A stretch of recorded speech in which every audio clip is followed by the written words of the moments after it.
Awesome. Hello, everybody, and hello, Jill Coleman. And hi, we're doing a Facebook Live promotion for Health Entrepreneur FX, which is coming down the pike very, very soon. It'll be February 2nd and 3rd in lovely, lovely Austin, Texas. And one of our featured speakers is a lovely lady who's on the Facebook Live with me right now, Jill Coleman. How are you doing, Jill? I'm doing great. I'm super pumped to talk business today. Yes, so am I. Before we dive into business, though, we had a quick conversation before we went live. I recently found out that Jill did her undergraduate work at Wake Forest, which is in North Carolina, the RTP, North Carolina. And so that's a connection I didn't know we had. Yeah, I mean, North Carolina is just, I miss the green so much. I'm in Los Angeles now, and I've been here for a couple of years, but I definitely miss the mountains, and I miss being, you know, so close to so much green and having the 4 seasons. But I was there for 15 years, which is a good run. So yeah. Yeah, so I was in Michelle and I and our family, actually the entire family, in North Carolina, Greenville, North Carolina, which is about 60 miles closer to the beach than Wake Forest. And I thoroughly enjoy being able to surf in the morning and mountain bike in the afternoons in North Carolina. So just a little aside. And you were actually an athlete at Wake Forest. I rode crew at Wake, which was new for me. But I came in knowing I wanted to do exercise science, knowing I wanted to do fitness, like full steam ahead. So there were 2 things that I did when I first got there. Was I joined the crew team, which had just started. So it was great because I had never rode before. So I learned. And then the second thing was I learned how to be a fitness instructor. And so just fell in love with group fitness. And from there went into, personal training and all of that. So yeah, it's been full steam ahead from the get-go. Yeah, that's awesome. And did you run track and field in high school? I did, yeah. I loved the events. Of course, I just love to do all different kinds. I actually did heptathlon. So for me, I'm like pretty competitive. So it just in general, which is why I do CrossFit and stuff like that now. But still love training like an athlete for sure. Yeah, right on. Heptathlon. That's an awesome event. Is the 400 meters part of the heptathlon? No, it's actually a 200, a 110 high hurdles, and an 800 meter, which is 800 meter. Okay, so the 800 meter transferred very, very well into rowing then, I would imagine. Yeah, for sure. It's all about, it's like muscular endurance, right? So it's like everything kind of hurts, but it's not a full out sprint. It's almost like too short to sprint, but too long to like kind of pace yourself. So it's that really nasty middle distance. Yes. Yeah. 400 and 800 meters are the races in track and field that are just, they're god awful. So, so let's talk about business. Cool. And let's talk about morphing a health and wellness, a fitness training career into something that actually makes money. Yeah. Because our passions are cool, but it's so much better if we can make money doing it, right? So how did this come about for you, Jill? How did you go from just being an enthusiastic trainer, strength and conditioning person? How did you go from that to actually making money at this? Yeah, no, it's a great question because a lot of people stay stuck. And I did for a really long time. So, and I love my journey, but I did the fitness hustle for many, many years. So I was training in the gym, 5 a.m. and I wouldn't get home at night until about 9 p.m. I was personal training all day, working full time in fitness. So like I said, I got into it because I loved the idea of helping people transform their body. For me, sports and training hard and lifting weights were so transformative, not only physically, but emotionally and mentally as well. So helping my clients experience that was what I just got addicted to.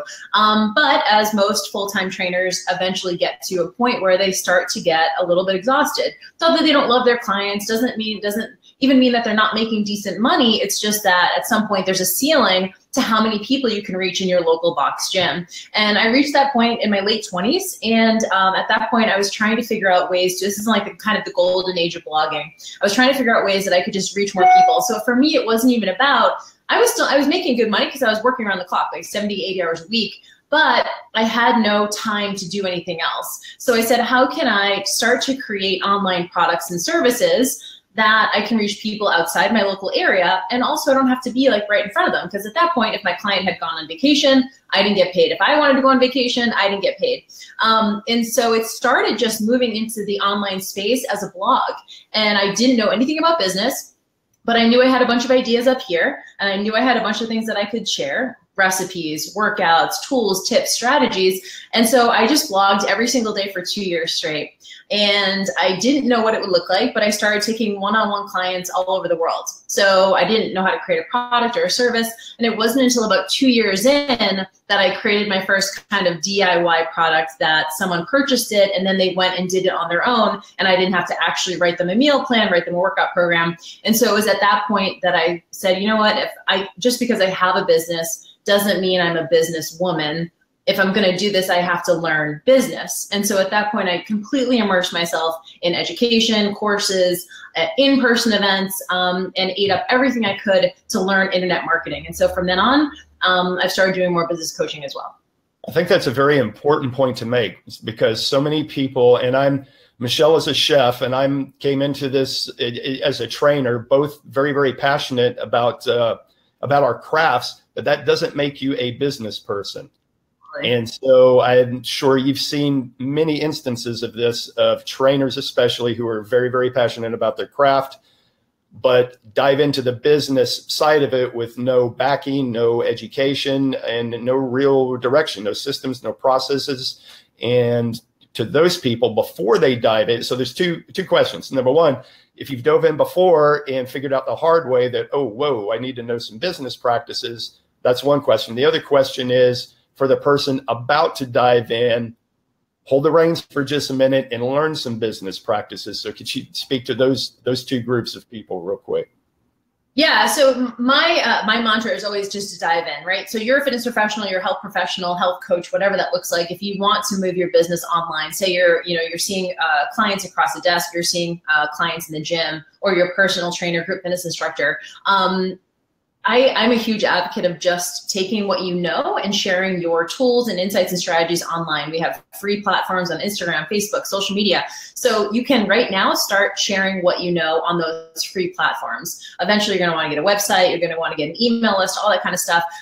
But I think it's a mistake to feel like you have to have all of those things in place before you get started. Remember, if you have an online business and you're selling information, which is what we're talking about, like digital products where it's your information, it's your proprietary systems or tools that you're helping someone to eat more healthy, or you're helping them to get leaner, or whatever it is, you can just write that on the internet in a free way, in a free capacity on social media.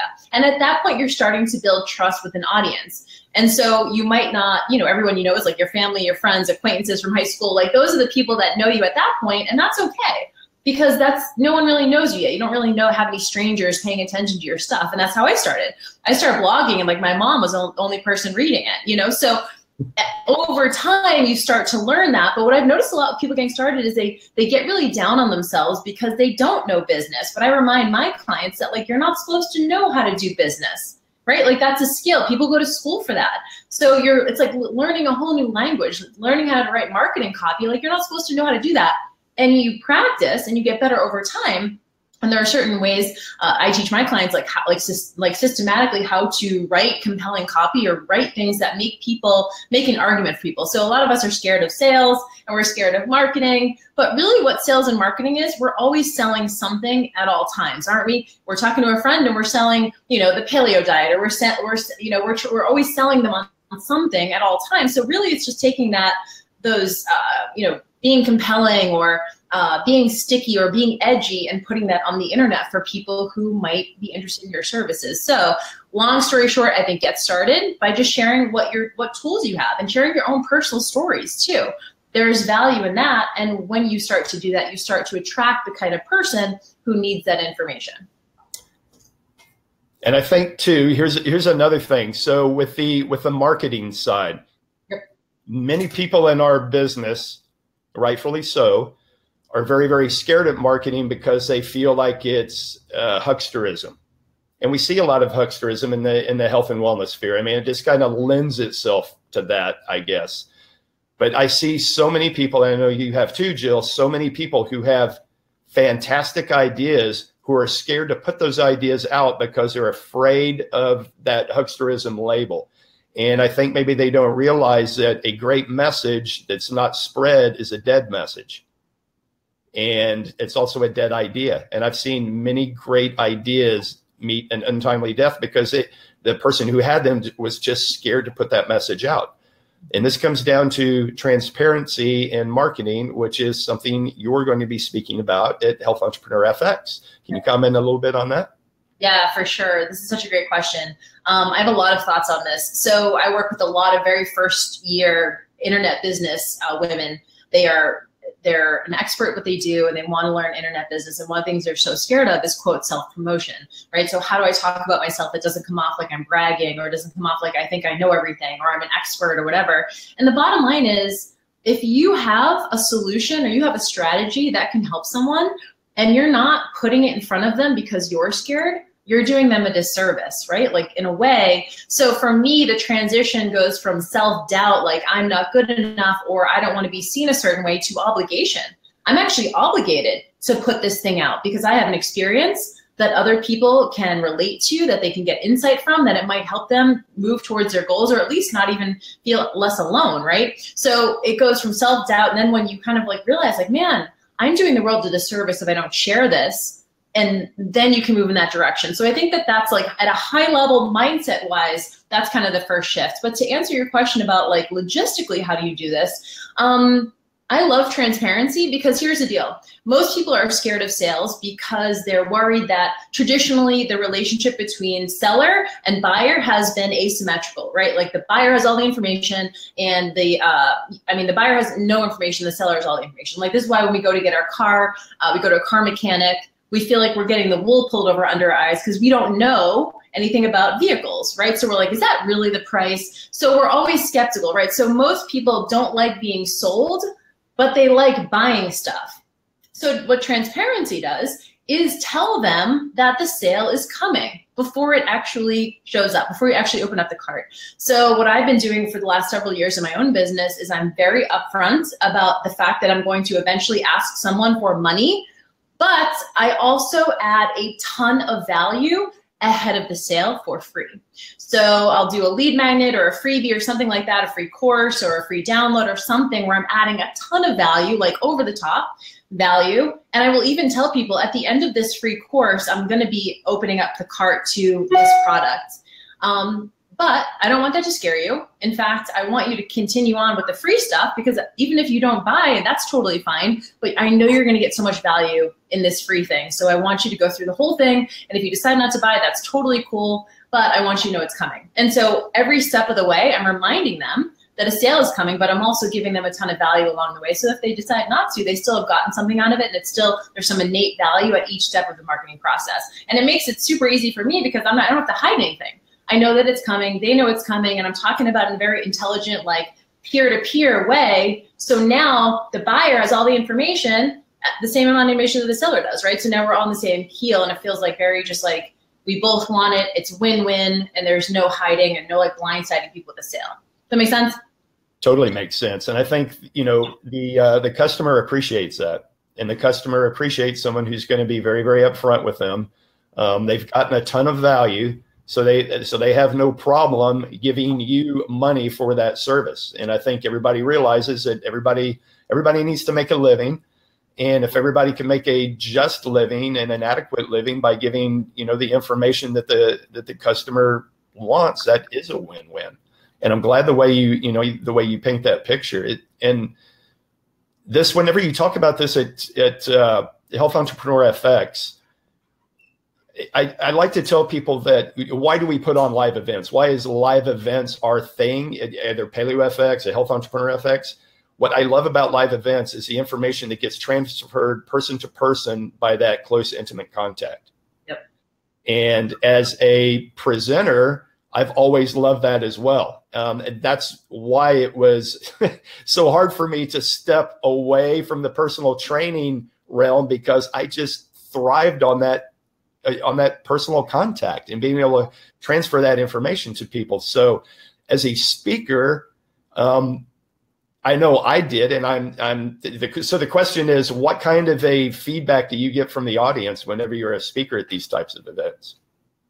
The feedback is usually like a big exhale, because it's nice to know that, like, especially I work with personal brands. So people whose face and message is like upfront in their business. And I always tell them that your #1 compliance tool is authenticity. So I know authenticity gets kind of thrown around a lot lately, but it's really true. So when we're scared, chances are we're scared to market ourselves if we're trying to be someone else, or we're worried about having to use the perfect language to bring in the sale.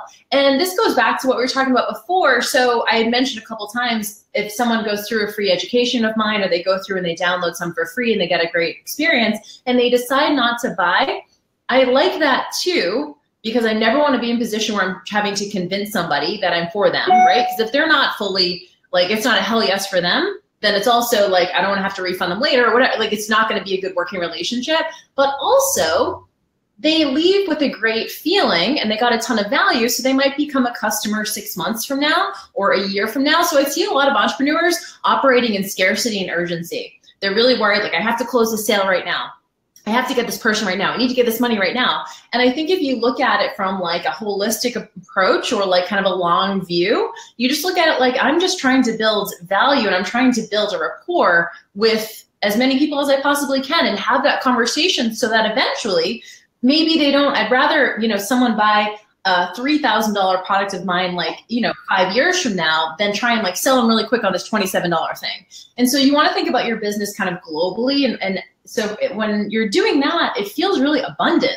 You're just like, I don't need every single person to buy this thing right now. I know that there's enough clients, that there's enough business, that there's enough money for me long term, and all I want to do and focus on is giving as much value as possible as I can to the people who are showing up right this second. And I know that that's going to pay dividends, whether that's now or later. So I think also having that abundance mindset sounds kind of cliche, but really if you always know that there's more clients coming down the pipeline, it releases that anxiety of like, I have to close a sale right now.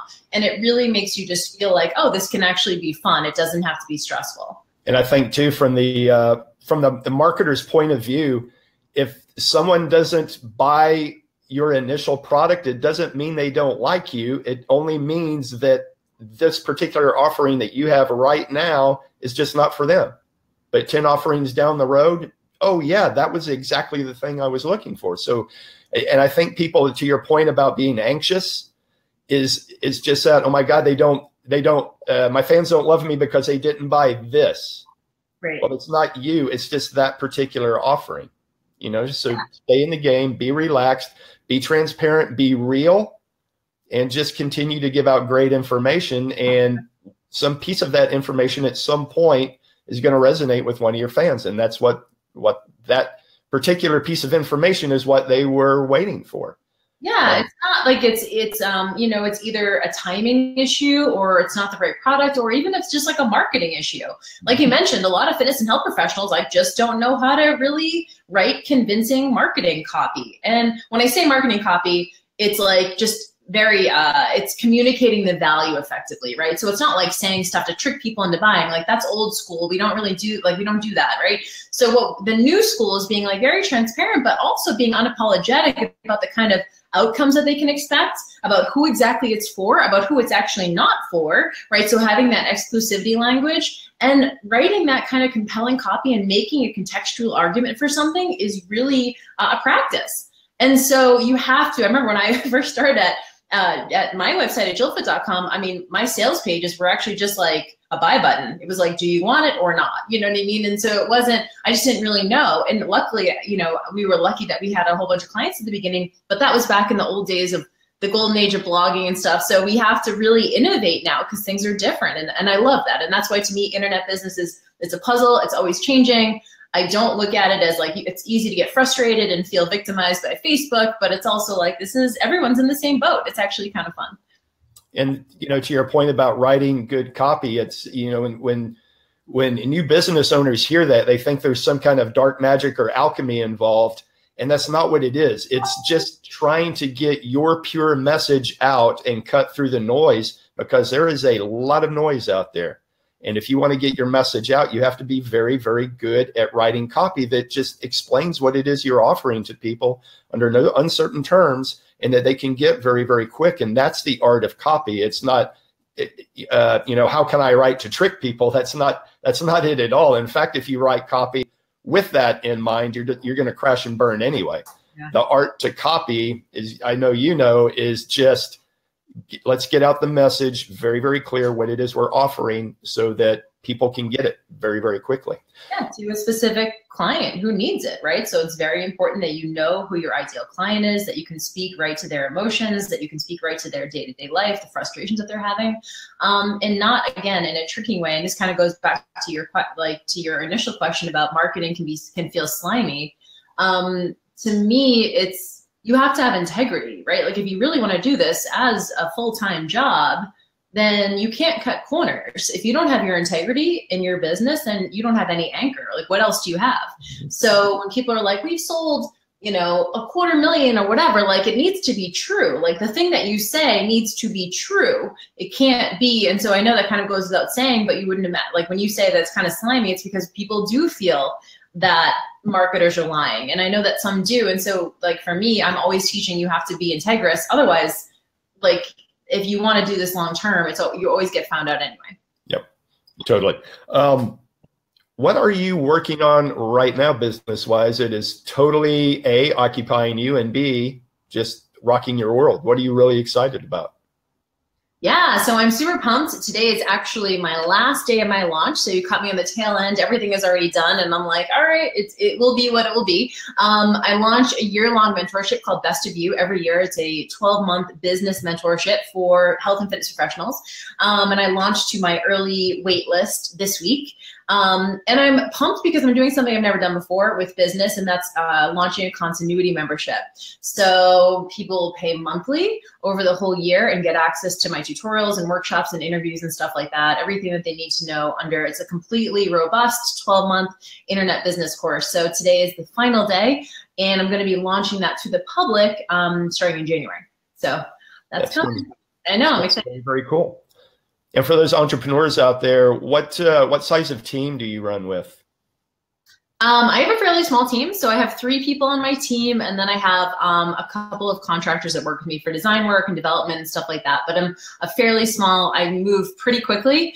My assistant always gets on me because honestly, I'm always like, she doesn't know what we're doing until she sees an email from me because I just like to move like very quickly with stuff.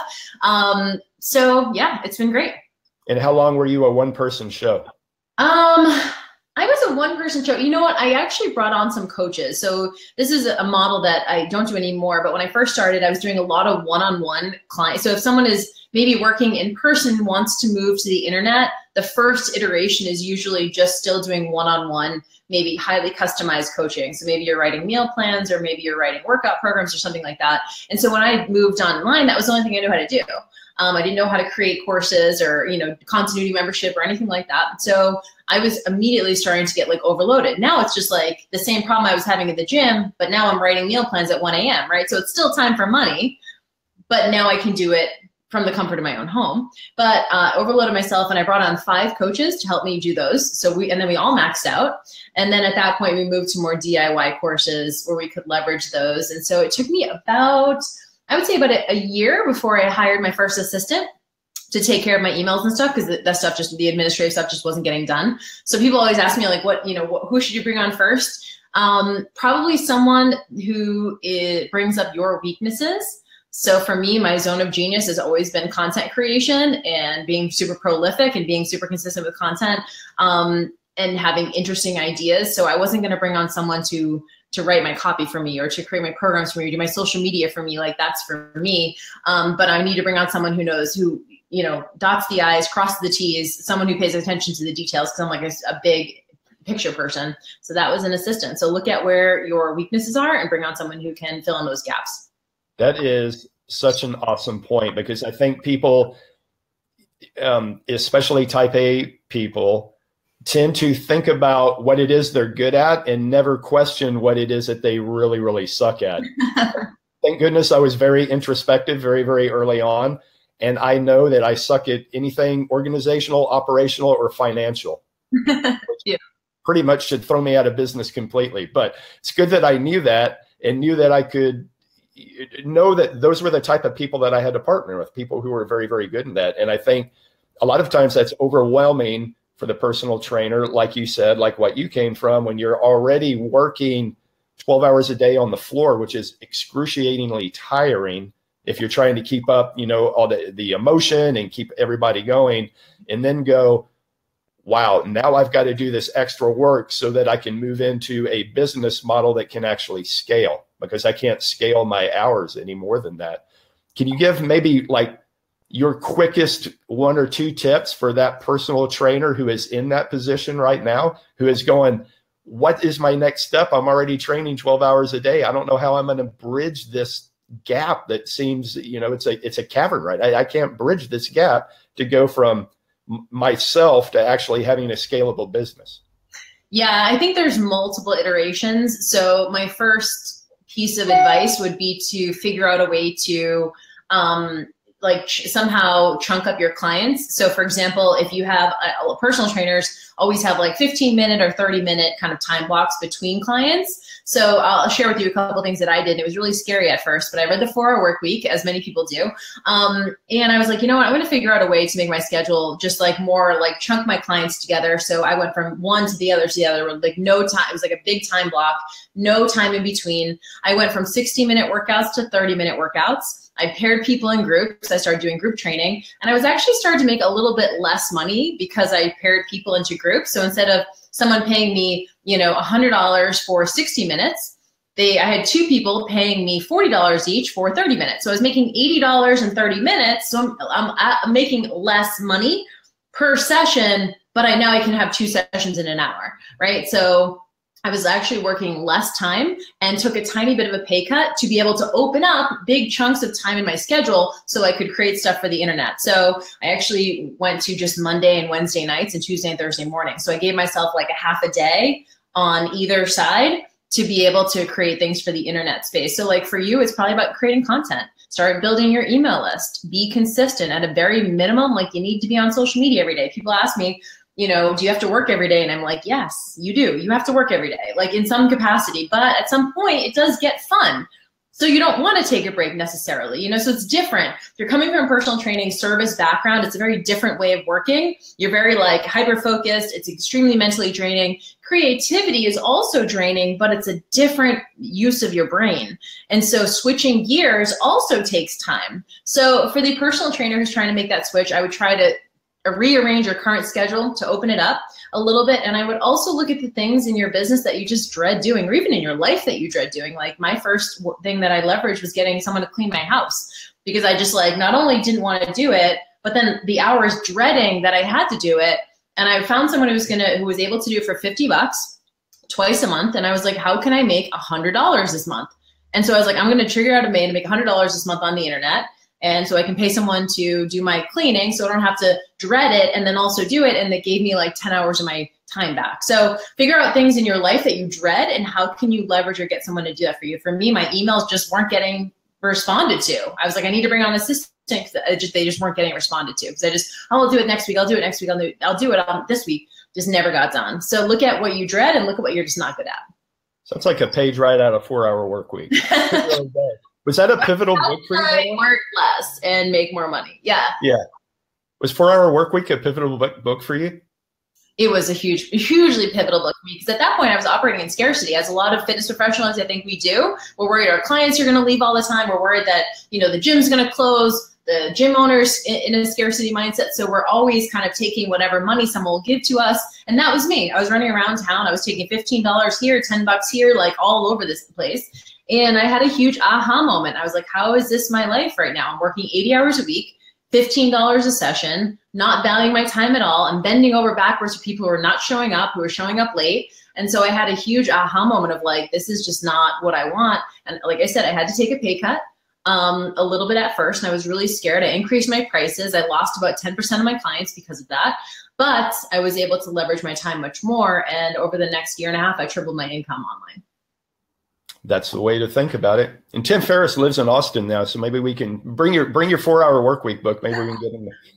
Maybe we'll get lucky and get him to sign it. Well, Jill, I don't want to suck up any more of your time. I know you're a very, very busy individual. I cannot wait to see you at Health Entrepreneur FX in Austin. The dates for that, by the way, are February 2nd and 3rd, and that'll be in beautiful Austin, Texas, and probably one of the few cool, maybe even cold weeks that we have in Austin. So we'll see how that goes. I always love coming to Austin. Any excuse for me to come. So thank you guys for having me. I'm pumped about it. Absolutely. We cannot wait to see you. And any words in parting that you would like to tell your fans?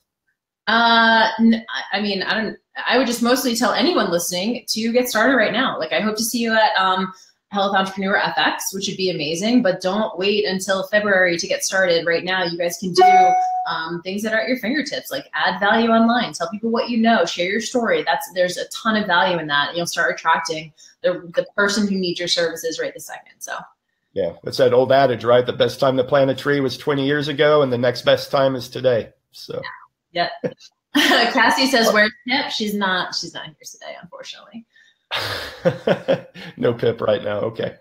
Okay. Well, Jill, it was great having you on, and I cannot wait to see you in February in Austin. Me too. All right. Take care of yourself. Okay. And bye, everybody. Checking out for now, and we will see you on the morrow or at another podcast. All right. Bye, guys. Of course, we didn't do a podcast. We did a live.